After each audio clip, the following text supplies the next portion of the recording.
Thirikari ya kaũntĩ ya Isiolo nĩ yarĩire mĩbango ya kũhũthĩra birioni 1.8 iria cicokanĩrĩirio itemi-inĩ rĩa kũng'ethanĩra na mogwati ma mbura ya El Nino.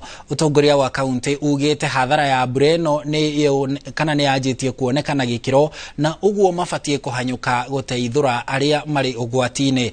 Matũra ma Ire, Saboru, Garemara, Wabera na Burat nĩ kũmwe gwa kũrĩa kũhutĩtio nĩ mũiyũro, mĩciĩ ĩtanyihĩire 884 ĩkĩrĩkana kũhobanĩrio nĩ mũiyũro. Marĩtie maya hĩndĩ ya mĩhang'o ya ũheani wa irio ũnyitanĩri-inĩ na rũhonge rwa mũtharaba mũtune kũrĩ bamĩrĩ 165 iria ihutĩtio mwena ũcio.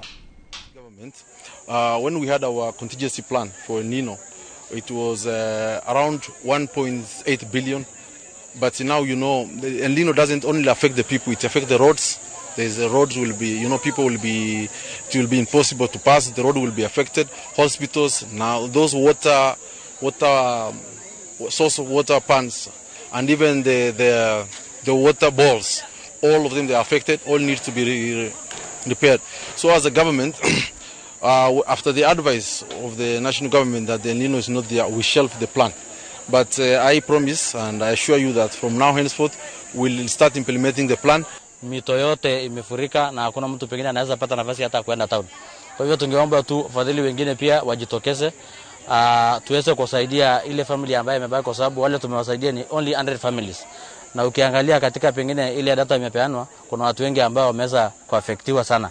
Ukiangalia area kama ya Tractor, ukiangalia Atan, ukiangalia Kiwanja, Daba, Chumbiere, Zebra, hiyo area yote imeweza kuadhirika kwa sababu ya mafuriko. Kwa hivyo tungeomba tu wafadhili wote wajitokeze tuweze kusaidia watu wetu. The entire village has totally been marooned by the flood waters from Ewasonyiro River, and we have around 479 households that are in dire need of assistance in that specific area.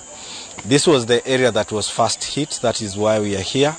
But as the rain continues, situations continue to unfold, and we as Kenya Red Cross, together with the county government, are working very closely to ensure that we are able to respond to the affected communities. Imenyesha usiku, nyumba ikajaa maji. Mimi niko na watoto 5. Maji ilijaa, ikabidi wakati tuliamka asubuhi nikaweka watoto juu ya maviti. Mimi nikaanza kukanyanga maji, nikawapikia chakula nikiwa nawapea kwa juu ya kiti. Kwangu ukienda ni kama hivi. Hakuna mahali ya kulala, labda hema, ukiwa kwa barabara labda tena mtu itakuja ikuchukue. So hii mvua bado inaendelea. So ile kitu tumeshukuru serikali watuletee matrakto asimbe hiyo maji kabisa, toke kabisa iende kwa laga, kwa sababu tukibaki hapo bado tutapata nini? Majanga ya nini? Ya maji.